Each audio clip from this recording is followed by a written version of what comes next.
Hello and welcome to AFL Podcasts, the home of objective, up-to-date and independent reporting on Turkey. Don't forget to follow our reports through social media, on aflnews.com or through our mobile app. Let's get started. Hello and welcome to Hot Pursuit, part of the Ahval News podcast series. And today we will speak about local elections approaching with Stephen Cook, Senior Fellow with Council on Foreign Relations, together with İlhan Taner, Executive Editor of Ahval News Online English. Stephen, welcome. Pleasure to be with you, Yavuz. İlhan is online as well. Hi, İlhan. Hello. Hello, İlhan. Let's speak about your recent take, whose headline is pretty powerful. You write, Erdogan is weak and invincible. Sunday we will have the elections, critical because some opposition figures say it's the last exit before the tunnel, and there won't be any elections until 2023 under normal circumstances. Again, this is Turkey. Many things can change. Right. But for Erdogan, obviously it's a hope that this will be an eventless in terms of elections period where he obviously hopes to cement the power base that he's on. And that will be an election for the listeners, 81 provinces and nearly 1,000 districts, city councils and mayors. So let's hear your take. You call Erdogan is weak, weaker than ever perhaps, but still invincible. Yeah, thanks for mentioning the article, Yavuz. I think that it's clear, based on the kinds of things that President Erdogan is doing in the run-up to these elections, that he is quite clearly feeling the political pressure of these local elections, which take on an importance, I think, greater than when we would consider local elections in the United States, because it's the way in which the ruling Justice and Development Party has essentially wired the country. The way in which patronage flows that in turn helps the Justice and Development Party do what it does. And he's running very, very hard and quite obviously scared, which is the sign of a good politician, but he has reason to be scared. And the primary issue why he has reason to be scared is the economy really is in very, very bad shape. This is the worst shape that the economy's been in since the Justice and Development Party came to power in 2002. The Lira slide has contributed to and helped create all kinds of other economic distortions. And there's concern that AKP voters either won't vote or, by God, they might even vote for someone else. That's at least the take that you see in a lot of the analysis and of the news reporting, that AKP voters are staying home, they're changing their votes. Here's a real opportunity, except for the fact that President Erdogan's efforts, his efforts to blame the West, the way in which he has used the Christchurch terrorist attack, the way in which he has used his bully pulpit as the president of the republic, and Hagia Sophia as well. Right. Hagia Sophia, the declaration that Hagia Sophia should go back to being a mosque. All of these things are efforts on the part of President Erdogan, and they're tried and true efforts on the part of President Erdogan to kind of rely on the question of God and identity when it comes to politics, as a God and identity as a means of political mobilization. And it has worked in the past. So that's one reason why I think we should, take some of the commentary that, it's time that the AKP looks like it's going to lose in these local elections. We should take it with a bit of a grain of salt. The other, I think, big issue is that the Justice and Development Party has demonstrated over the course of the last few election cycles that it is actually willing to rig elections. That's not to say that they've done it everywhere in every place, but they've done it at critical moments that are very, very important to them. And then, of course, the opposition is weak. It's terrible. It's divided. And the people who might have been able to take on Erdogan have been too weak, too cowardly to get into the political arena. So for those four big reasons, it strikes me that there's a good possibility, despite the fact that the economy is in a recession, unemployment is at 25% by some estimates, inflation is at 20%, that there's a good possibility that the Justice and Development Party is successful in these local elections. Ilan? Thanks so much. These are the insights we always turn to from Washington to understand Turkey better. And you already addressed a couple of my questions. Can I go a little more specific? Let's say a scenario in which Erdogan loses Ankara. This is one of the questions, expectations, possible scenarios. Do you think losing Ankara would be... How much important would be to losing Ankara for Erdogan? Well, losing Ankara would certainly be a setback for Erdogan and the Justice and Development Party. It would not be as big a deal, though, as losing Istanbul, which the president himself has acknowledged that losing Istanbul would mean a significant blow to the party. And in fact, he said it would mean that the AKP would be losing its footing in all of Turkey. But losing Ankara, which is where people are focusing their attention, certainly would be a setback. And I think there are three possibilities in Ankara. One, the opposition candidate, Mansur Yavaş, wins and he becomes the mayor. He wins, but there is rigging of the ballot box in some way, and he loses. Or he wins and then he's removed from office for some trumped up charge. I think those are the three possibilities. I find it hard to imagine that if the vote is even close in Ankara, that the Justice and Development Party will not find some way to ensure that their candidate actually wins, despite the votes going for the opposition candidate. That has happened before. That happened in the 2014 Ankara mayoral race, where Melik Gökçek, the AKP mayor, actually lost. But subsequent sophisticated statistical analyses showed that he lost, but that he ended up becoming the mayor. If you pay attention to what Konda and Metropol, two of the very few reliable pollsters in Turkey, the rest are basically on payroll or so-called kitchen pollsters. They are cooking something, right. The taste of those who order the surveys. You see that the latest is what we hear from those two sources is that wind has slightly turned in favor of the mainstream opposition bloc, National Alliance, right. CHP, secular, and Nationalist E Party bloc, 52 to 48, or let's say 51 to 49. What will this mean for the opposition, for mainstream opposition? Because the Kurds is another chapter we can speak later about. Right. I think the mainstream opposition should be walking away with these elections. As we say in the United States, they should be winning in a walk. The economy is in recession, 25% unemployment. Actual unemployment among younger people is even greater than the 25%.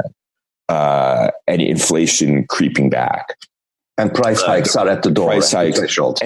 And these kind of cynical efforts on the part of President Erdogan, Christchurch, blaming the West for the lira's slide. As you point out, Yavuz, Hagia Sophia, these kinds of things. They should be winning. There should be really no question here, except for the fact that they have been perennially weak. They've often failed to capitalize on these prime moments when they could advance themselves. They don't really have an agenda other than an anti-AKP agenda. And with the polls as close as they are, whether it's 49 to 51 or 52 to 48, it really does provide an opportunity for the AKP in a place like Ankara to manipulate the results in a way that doesn't stretch credulity. Everybody would know that this was illegitimate, just like the 2017 referendum. Everybody knew it was legitimate. it was illegitimate, but it was enough for his supporters. And in fact, it was enough for the president of the United States to declare it legitimate. But we know that it really wasn't. So this 49-51 thing is actually within striking distance where the AKP can declare victory in places without it being so totally beyond what is imaginable or what seems realistic. So I think the polling demonstrates, even though this block of opposition seems to be in these two, reliable polls, and let's be clear, the polling everywhere in the world has been terrible over the course of the last few election cycles. But even if we believe these to be close to what is the reality, I think it speaks volumes about how bad the opposition actually is. Yes, Ilan?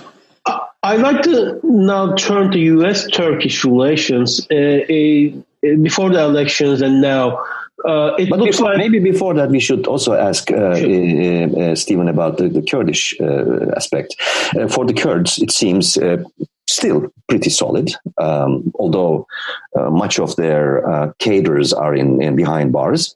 We are speaking about maybe 7,000 of them in part of the Kurdish political movement. And also, in addition to that, there is a massive hunger strike declared 15th of February, the capture of Öcalan anniversary.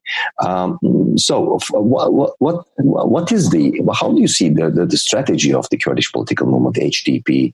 What you see as the expectations out of the result if there's another, let's say, sweeping victory in the mainly Kurdish provinces? Look, I think the Kurds are. I think the HDP is a genuine political party that has captured the imagination of people beyond the Kurdish community. But because it has been under such intense pressure from the government, I don't think you can expect much more than what we've seen before. I think Turkey would look differently if the HDP had not been under such tremendous pressure over the course of these years, especially since 2015. I think the results in elections going back now to the most recent local elections in 2014 demonstrate that it is a serious political party that has the ability to attract voters outside of its natural core base, except for the fact that the Turkish state has decided to use force and coercion against its leadership, and that has had a massive impact on its prospects and its future prospects. To be honest with you, Ilan? Okay. I cannot wait to ask this question on U.S. and Turkey relations. Just yesterday, there was a new bill introduced on F-35. I think it's not a surprise. It looks like Turkey has to make this decision soon, very soon. How do you think it's going to play out? Just today, Turkish foreign minister says, no, there is no turning back once again. If Turkey goes with S-400s, it will be end of the alliance with the Western bloc? Well, let me just start out by saying I'm glad that there are at least some people in Washington, D.C. who have begun taking what the Turkish government says seriously. And that's members of Congress and their staff.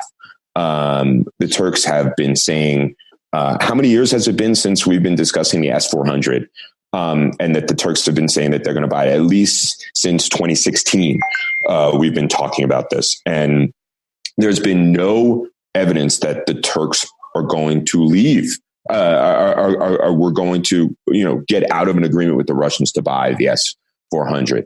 And I'm afraid that the bureaucracy in the United States only wants to hear what it wants to hear about Turkey because of the designation of Turkey as a strategically important ally and a treaty ally and a member of NATO.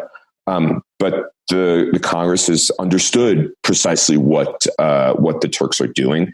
And there's no way that they are going to allow Turkey to get the most sophisticated U.S. airplane while they're buying Russian sophisticated air defense equipment. And so I do think that if this legislation is designed to force the issue, to clarify the issue, and that if, as Foreign Minister Cavusoglu says, they are going to go forward, they're at the point of no return, and it might be politically hard for them to back away from the S-400 at this point, that it will cause a further deterioration of the relationship. I think, this is not a crisis. There's been a number of crises that are leading to this moment. And it's going to, I think the only way for Turkey to get out of NATO is for Turkey decides that it will leave NATO, but it will mean that Turkey will be isolated in NATO, that Turkey will not have access to certain meetings and certain kind of discussions within the NATO alliance. And then, of course, if they buy the S-400, it's not just the F-35. They will be sanctioned under U.S. law. So it's a significant issue, and it'll be a further deterioration in a relationship that has been on the skids for 5, 6, 7 years. It's just that policymakers in Washington haven't been willing to recognize that Turkey is pursuing its own interests, and Turkey is one of those countries that believes that an American-led order in its neighborhood isn't necessarily good for Turkey. I think it's just a matter of just acknowledging those things. And I think it clarifies for policymakers what our policy should be. But we've been hanging on to the idea that we can save this relationship, or that it's too important, or that Erdogan is just doing these things for his domestic politics. Well, all of those things may be true, but they also have consequences. And I think we're seeing the consequence of it now. And let me ask my final question. Then we will wrap up. Okay.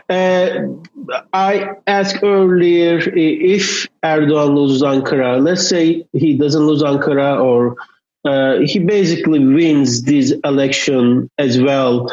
There will be no other election till 2023.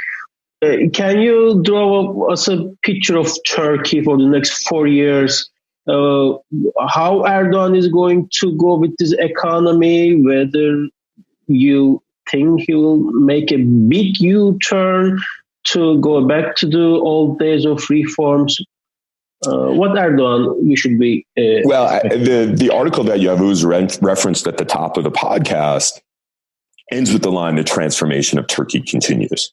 And I think that if he should prevail in these elections, and I think that he will, I'll go out on a line and say that. It seems to me that at a political and social level, what we've seen out of the Justice and Development Party over these kind of long period of time will continue, and perhaps even accelerated. Certainly at that kind of social level, the greater emphasis on religious values. At a political level, Erdogan, even in victory, has never been magnanimous. So the continued politics of polarization and authoritarianism, I think, is something that we should expect. Erdogan is a man with a plan, and he believes he's the only one who can execute, and he needs as much power in his hands as possible to do it. So I don't think on a political level there'll be a U-turn. On the economy, I think there's a lot of desire on the part of investors to see him go to the IMF, for the economic policymakers to pursue reform. Erdogan can be pragmatic in these matters. However, during the Lira slide during the summer of 2018, there was an expectation that, okay, once this politically kind of settles down, he'll quietly go to the IMF. And I think that was an unreal expectation. I think the logic of Erdogan's politics very often outstrips the logic of the markets. So I certainly think that they will try to get a handle on some of really difficult economic issues, perhaps without going to the IMF, perhaps through quiet discussions with Europe, but to kind of basically say we've failed and we need to go back to the IMF is not something that one can expect. Maybe he can go to China. It's possible. It's possible that he can go to China. Although, to Erdogan's credit, he has been vocal more recently about the plight of the Uyghur in China, which may not endear him to the Chinese leadership. But again, I think there's always an expectation. I think for as long as the Justice and Development Party has gone on the path that it has, there's always been an expectation that after an election, Erdogan will, he'll moderate his political stance. He'll be more magnanimous towards the opposition. He will do things. I think that's really mirroring what Western analysts and financial analysts think that he should be doing, rather than what he himself believes is best for him and best for Turkey. Well, our guest today was Stephen Cook, senior researcher and fellow with the Council on Foreign Relations. Stephen, thank you very much for this conversation, and we hope to talk to you after Sunday for the results and see how right you were in your prediction. Exactly. If I'm wrong, I'm happy to admit that I was wrong and talk about why I was wrong. But anyway, it's always a pleasure, Yavuz. It's always a pleasure, Ilhan. Be well. Thank you so much. Thank you. Thank you.